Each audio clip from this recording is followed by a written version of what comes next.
The legacy was supposed to end quietly, with a smirk. A salesman, too polished for his own good, scoffed at the name Callahan like it was a dusty relic in a bargain bin. That place, just a label now. Old man's gone, his kid's in charge, chasing profit, not pride. The words hung in the air like smoke from a bad engine, thick with disdain.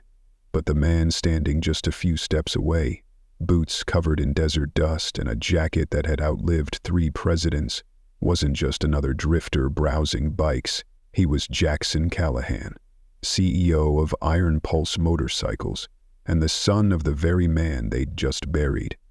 Twice, once in the ground, and now, with their words. He hadn't come here to make a scene. He had come to see, to feel, to understand what his father's empire had become. Of course, but that sneer lit a fuse. "You're fired," he said, his voice flat, unshaken. The words dropped like a hammer through glass. No more pretending. This wasn't just business. This was blood. What began as a quiet return had shifted into something else entirely. A reckoning, not just to reclaim a company, but to honor a man who had built a legacy on trust, not transactions. Jackson wasn't here to clean house. He was here to burn down the rot and plant something stronger. He stood in the showroom that used to be his father's pride, sleek, shiny, a shell. The people here didn't see riders anymore. They saw revenue. Jackson saw ghosts. The decisions that followed would change everything. Would he shut it all down in rage, forgive and walk away, carrying the weight of what could have been? Start over, brick by brick, or place his father's dream into new hands and finally breathe? The answer wasn't in spreadsheets. It was in the smell of motor oil and leather, in the sound of engines echoing memories, in dignity, memory, and the moment a son decides that legacy isn't inherited, it's earned. But letting one man go was only the beginning. What Jackson was about to uncover would shake the very foundation of Iron Pulse. His father's vision had been buried under layers of glossy branding and bloated promises, and the cost of digging it out, it would demand more than money. It would demand him. There's a strange poetry in watching your own history through scratched sunglasses. Jackson Callahan, 47, stood outside the Iron Pulse flagship dealership in Phoenix, the one that had once been the shining gem of his father's dream. From the street, everything sparkled like success. Chrome glistened under the Arizona sun. A showroom buzzed with carefully tuned engines, revving just loud enough to impress the uninitiated. But Jackson wasn't here to be dazzled. Not today. Clad in a leather jacket that had survived more miles than some of these bikes ever would, knees of his jeans bleached and frayed, boots scuffed from a decade of dirt roads, he looked like a man clinging to better days, a relic, out of place. That was by design. 50 years ago, Iron Pulse had been nothing more than a greasy shop on the edge of town. His father, Ron Callahan, built it with oil-stained hands and an unshakable belief that every rider, no matter their wallet, deserved to taste the freedom of the open road. Back then, they didn't sell dreams. They helped you ride into them. But lately the ride felt wrong. Whispers found Jackson. Emails from loyal customers. Calls from ex-staff with tremors in their voices. Words like hidden fees, pushy sales, and "this isn't what Ron would have wanted" filled his inbox. On paper, the company looked fine, profitable. But spreadsheets don't show betrayal. They don't capture the erosion of trust. So Jackson returned, not as a CEO, but as a nobody. No boardroom, no name badge, just a broken-in jacket and a need to know the truth. He pushed open the door. The scent hit him first. Oil, leather, and that subtle metallic bite that brought back nights spent with his father in a garage lit by hope and halogen bulbs. The place smelled like memory. but it looked like a showroom made for Instagram. Screens played looped commercials, coffee cups had logos, even the air was branded, pumped through diffusers like a Vegas hotel. He didn't see riders. He saw consumers. Wandering toward the used bikes, he ran his fingers over the tank of a V-Star 1100. Midnight black, dented in places only a real rider would notice. This bike had a past, custom grips, broken in seat. It was meant to ride, not to pose. But something was off. No price tag. Online it was listed at $3,800. Cents. Here? Nothing. Interesting. Then came the salesman. Slicked back hair, a voice like syrup over sales scripts. Looking for something to ride, friend? Jackson didn't flinch, just gave a tired smile. Just browsing, been a while. The salesman extended a hand. Name's Trey. We've got machines that'll make you forget four wheels ever existed. Let me show you freedom, Iron Pulse style. Jackson followed, jaw clenched, as Trey launched into a memorized pitch. He talked like a man who'd never seen a sunset from the back of a bike, who confused polish with purpose. Full service package runs $2,200, 0 cents extra. Worth it for the peace of mind, right? That's when Jackson's eyes narrowed. Iron Pulse never forced service packages. Ron had built the business on fairness. But Trey sold it like gospel. So Jackson played dumb, asked questions, listened as Trey danced around the truth, skipped over policies, misquoted warranties. It was all there, smiles without sincerity. And Jackson was just getting started. Trey's voice floated like an engine idling too high, smooth on the surface, but something underneath sputtered. He laughed off the older bikes as budget rides, code for not Instagram-worthy, tossing in casual jabs like, for guys who don't mind looking a little out of date. Jackson felt the sting, not for himself, but for everything his father had built. It wasn't illegal, but it was wrong. There was a rot here, subtle, not in the walls or the floors, but in the smiles, the attitude, the soul of the place, a slow erosion of values no audit would catch, but every real rider would feel. Jackson scanned the room, the glittering motorcycles under LED spotlights, the branded mugs, and the framed photo of Ron Callahan. Smiling beside a local sheriff like he'd just sealed a deal with honor, not leverage. The image stood like a shrine to a man whose principles were now nothing more than decorations. Jackson didn't flinch, not outwardly, but something shifted inside him. The rage wasn't loud, it was cold, coiled, ready. He hadn't come here to preach, not yet. He came to feel if there was still any heartbeat left beneath all the gloss. He needed to know if his father's spirit still echoed in the roar of these engines, or if it had been throttled out between performance bonuses and marketing metrics. Every step deeper into the showroom was like peeling back a layer of denial. The bones of the place were still there, the open layout, the deep, distant growl of a test ride pulling back into the lot. Even the faint scent of burnt rubber whispered memories. But the soul? That was harder to spot. Everything screamed curated experience. Every fender gleamed like it had been lacquered in Wall Street ambition.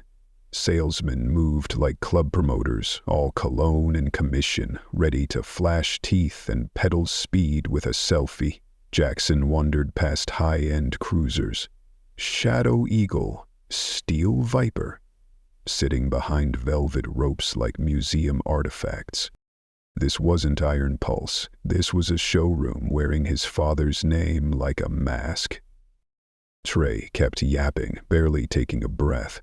That's the new 1300 Viper, just dropped. We had influencers in here filming last week. Crazy engagement. Thousands of likes. Jackson blinked. Influencers?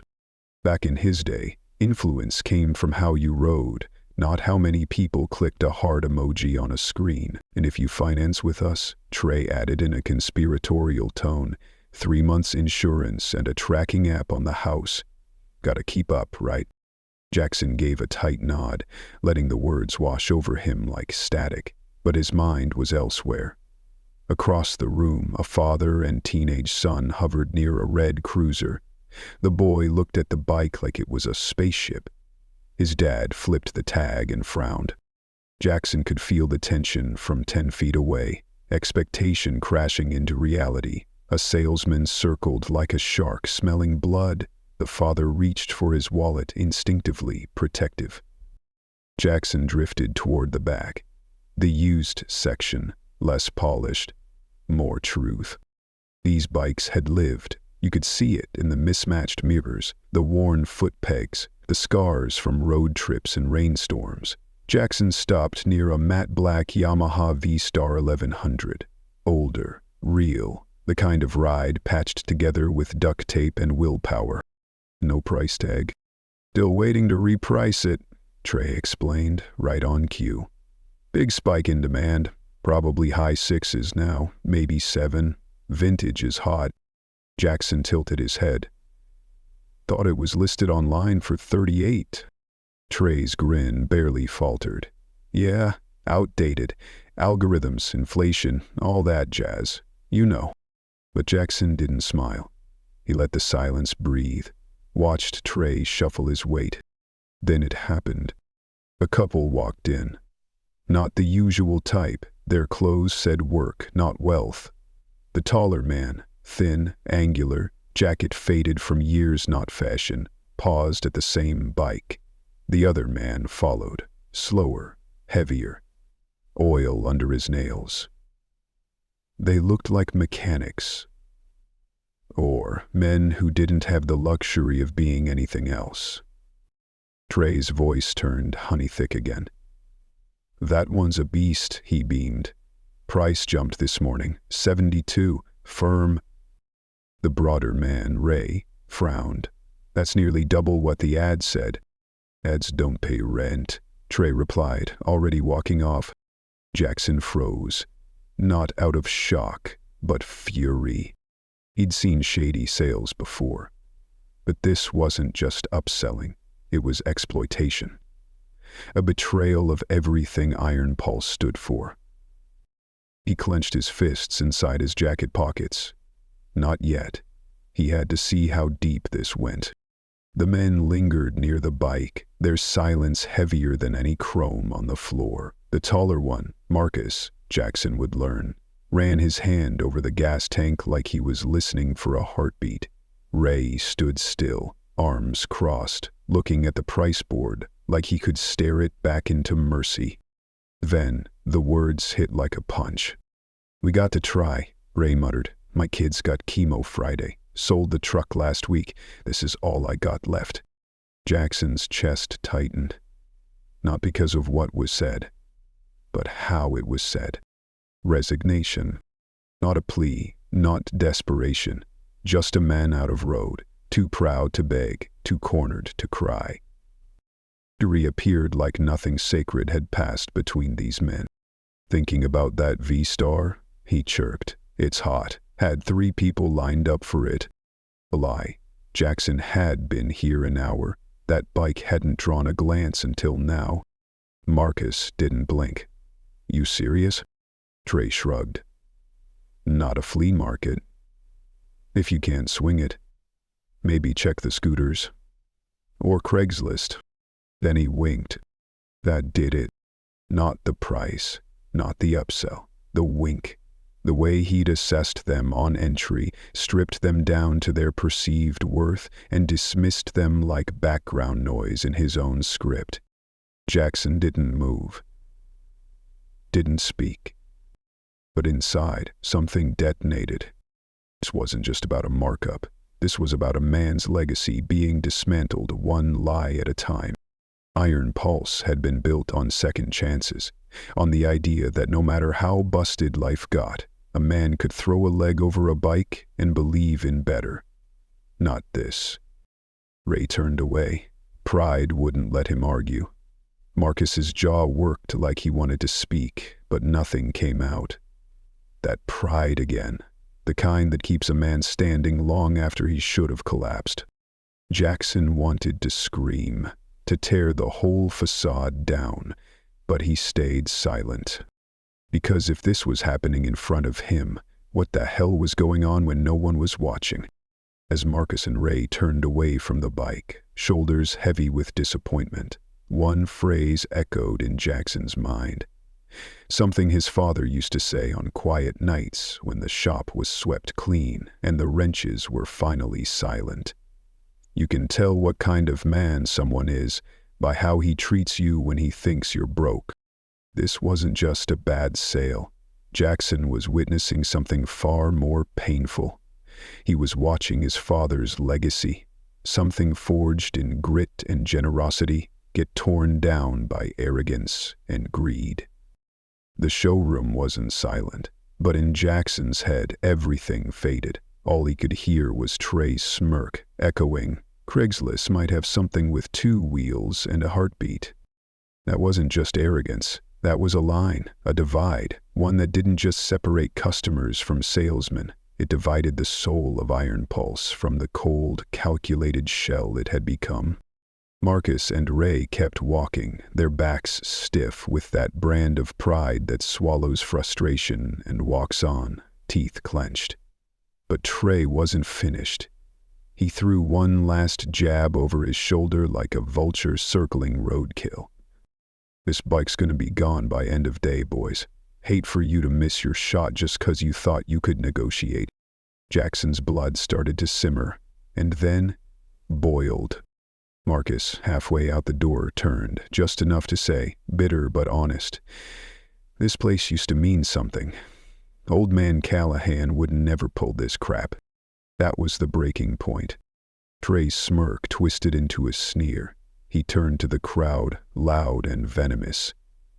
"Old man Callahan's dead," he snapped.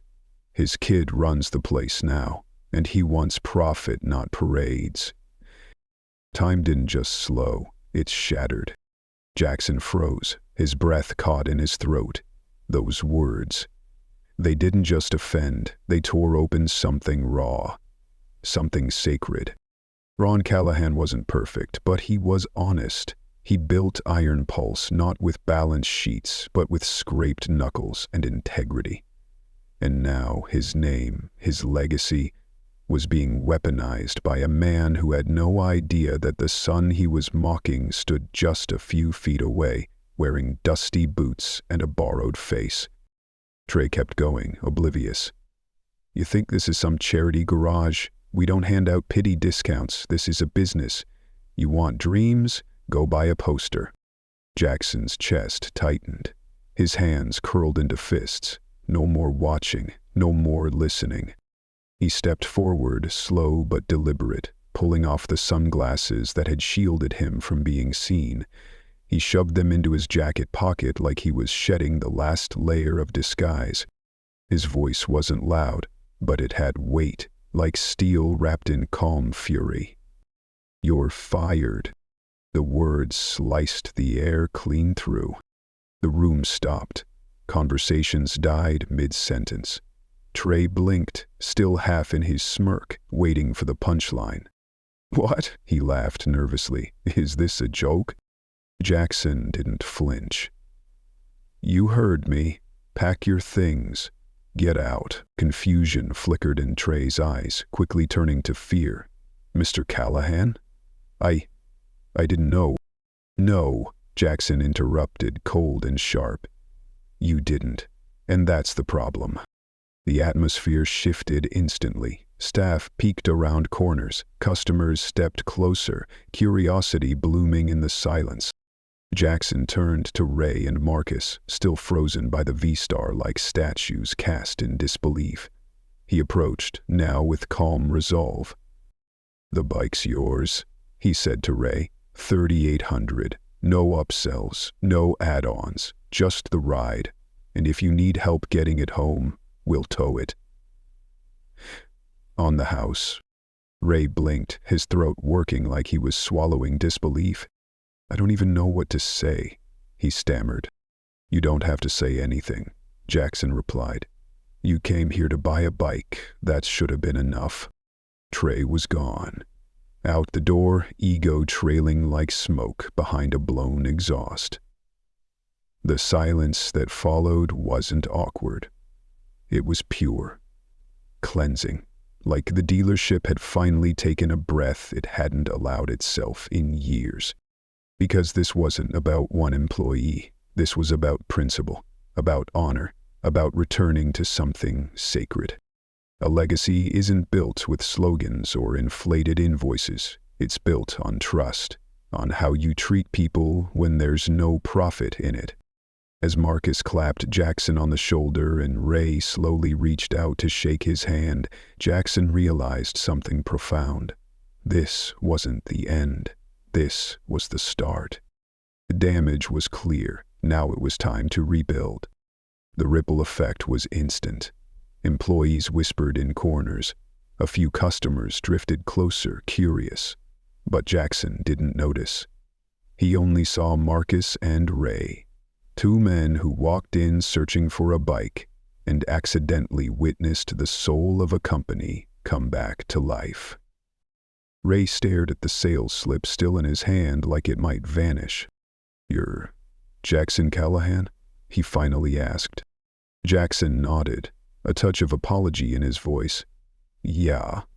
And I'm sorry you had to meet me like this. Or worse, meet my company like this." Ray looked at the bike, then back to the paper, his expression flickering. Confusion, awe, maybe even frustration. "Well, pretend," he asked. "You own this place. Why play one of us?" Jackson let out a slow breath. He hadn't rehearsed this moment, hadn't expected it to come so soon.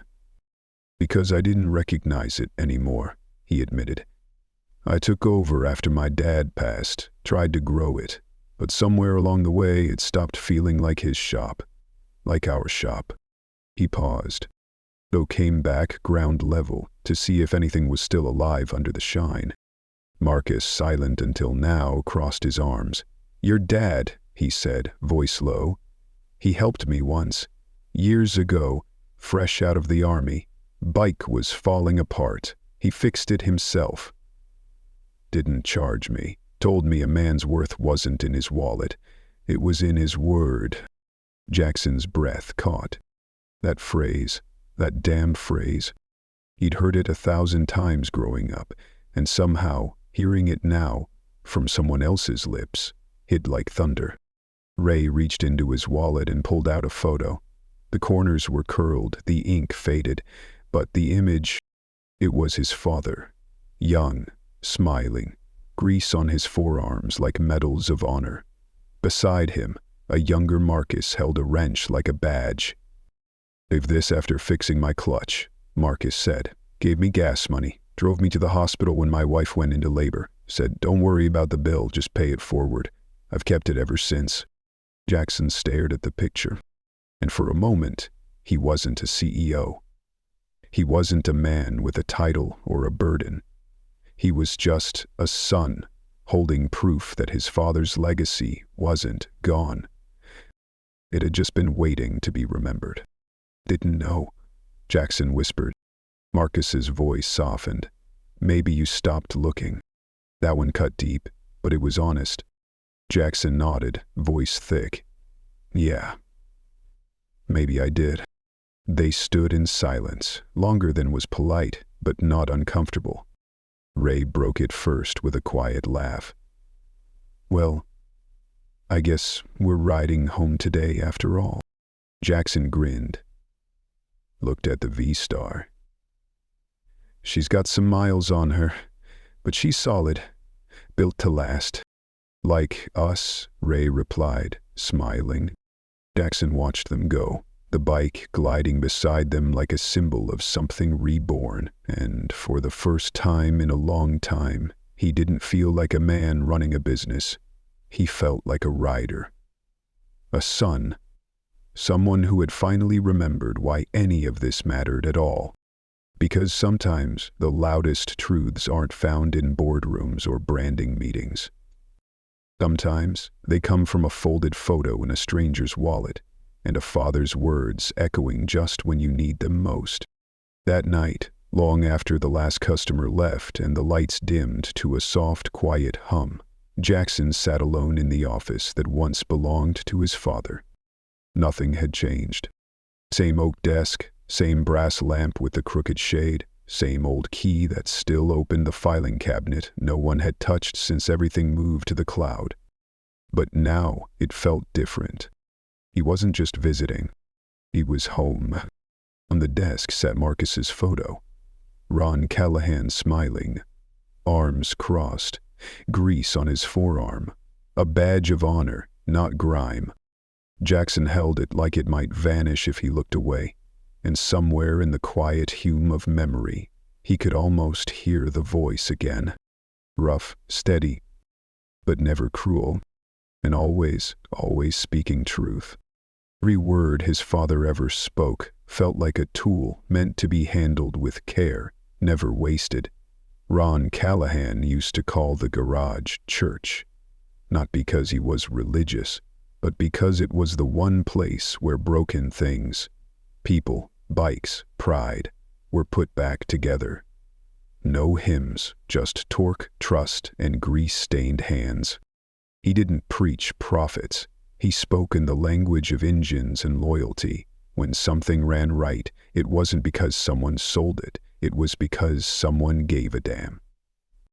As a teenager, Jackson resented those long Saturdays spent cleaning carburetors while his friends went skating or snuck into movie theaters. But now, decades later, he'd trade any high-rise boardroom for just 5 more minutes under a chassis, listening to his father yell, "Wrench, not hammer. We fix things here. We don't fight 'em." Jackson leaned back, rubbed his temples.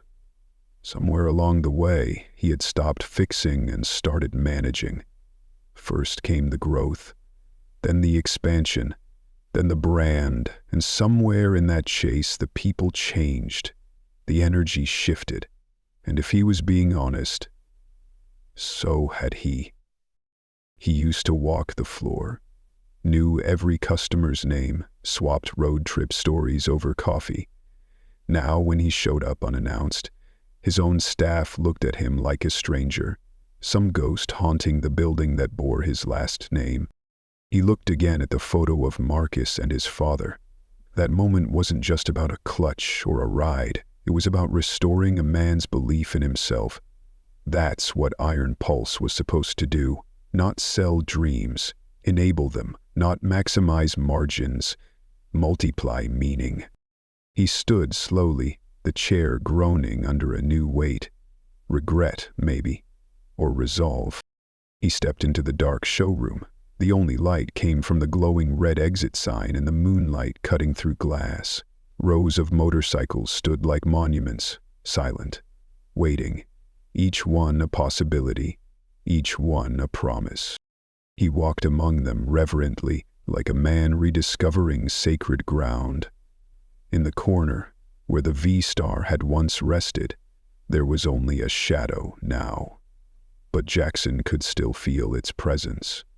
What it had meant, what it had sparked. That spot wasn't just empty, it was marked. He walked to the main desk. The whiteboard behind it still showed last week's sales stats. Without thinking, he wiped them away. Then, with slow, deliberate care, like his father would have, he wrote 7 words. A man's worth is in his word. He stepped back, capped the marker, and stared at that sentence until it wasn't just a memory. It was a vow. By sunrise, something in the air had changed. Maybe it was the light creeping through the showroom windows, painting everything in soft amber. Maybe it was the silence that finally felt peaceful, not tense. Or maybe it was just Jackson, different now, realigned. No more costumes, no dusty jackets or scuffed boots pretending to be someone else. Today, he showed up in his old work shirt, Jack, stitched in red above the heart, grease stains still faint on the cuff. That shirt hadn't been worn in years. But the fabric remembered him. So did the floor. Trey's desk sat empty. No drama, no speech, just absence. The kind that makes people stand up a little straighter. Jackson walked the floor, shook hands, called people by name. Some looked confused, a few looked cautious, but no one looked away. That was enough. The first true change came not in words, but in action. He brought a ladder and a screwdriver to the old sign above the service counter. Iron Pulse, premium power since 1983. Off it came. In its place, bold white letters on matte black steel. Where your word is your ride. No applause, just a quiet nod, a whisper, damned. Next came the price board. No more fine print, no more hidden markups disguised as perks. Jackson took a black marker and scratched out every fee with his own hands. "What you see is what you pay," he muttered. "Not today, not ever again." Then policies. He met with every manager. No more commissions for squeezing wallets. Bonuses come from stories. If a man walks out of here feeling respected, you did your job. If he walks out feeling smaller, I'll know. The mechanics felt it first. That afternoon, he made a call. To Ray. Yes, that Ray. "I need someone back there who knows what a busted carb and a busted man look like," Jackson said. Ray didn't hesitate. Marcus came back too, not as a customer, but as the community liaison. Jackson's new title for the one guy whose job was to listen, to notice, to make damn sure nobody got treated the way he once was. By Friday, the showroom wasn't perfect. It wasn't glossy or corporate ready, but it was real. People talked again. A father showed his daughter how to balance a bike. A first-time buyer laughed nervously as a tech explained that a helmet should never just kind of fit. And Jackson, he was there, on the floor. Not watching, working, sweeping up oil spots, passing out water bottles, leaning on counters like his dad once did. At one point, a kid, maybe 19, walked in with a box of spark plugs. "You the boss?" he asked. Jackson nodded. The kid blinked. "You don't look like a boss." Jackson smiled. "Good," he said. "That's the point. Because leadership isn't about titles. It's not about distance or power. It's about presence, about fixing what's broken, about remembering what mattered before the spreadsheets and brand decks." That dusty afternoon, with the air thick with motor oil and hope, Jackson Callahan finally came home. Not to a company, not to a brand, but to a purpose, to a promise, to a legacy he was finally ready to carry, not as a CEO, but as a son. It had only been 2 weeks since he walked into that showroom wearing old boots and a mask of indifference, ripped it off, and fired a man in front of strangers. 2 weeks in corporate time meant almost nothing. But in the life of a man rediscovering his reason to wake up every morning, it meant everything. There are moments in life when everything shifts, not with a bang, but with a breath. And on that particular Saturday morning, with the desert sun slowly climbing over the Iron Pulse sign, now proudly bearing its new creed, "Where your word is your ride," Jackson Callahan stood at the open bay doors, cradling a paper cup of gas station coffee, and felt a peace he hadn't known in years. Inside, the shop buzzed like a living organism. Rye's voice rang from the service bay, already elbow-deep in an engine. Grease streaked across his forearm like a badge. Marcus leaned on the sales counter, laughing with a young couple, his words gentle as he explained starter bikes and road safety like they were friends swapping stories, not customers. And Jackson, he was exactly where he needed to be. Not trapped in a Zoom call, not pacing a penthouse office, but here, in the heartbeat of the place, where the smell of motor oil and leather stitched every memory together. A A boy, maybe 10, wandered the showroom with hands deep in his hoodie, eyes big and full of wonder. His dad followed slowly, tired smile on his face. The boy stopped in front of a cruiser, weathered, proud. He didn't speak, just stared. Jackson knelt beside him. "You like it?" The boy nodded, awestruck.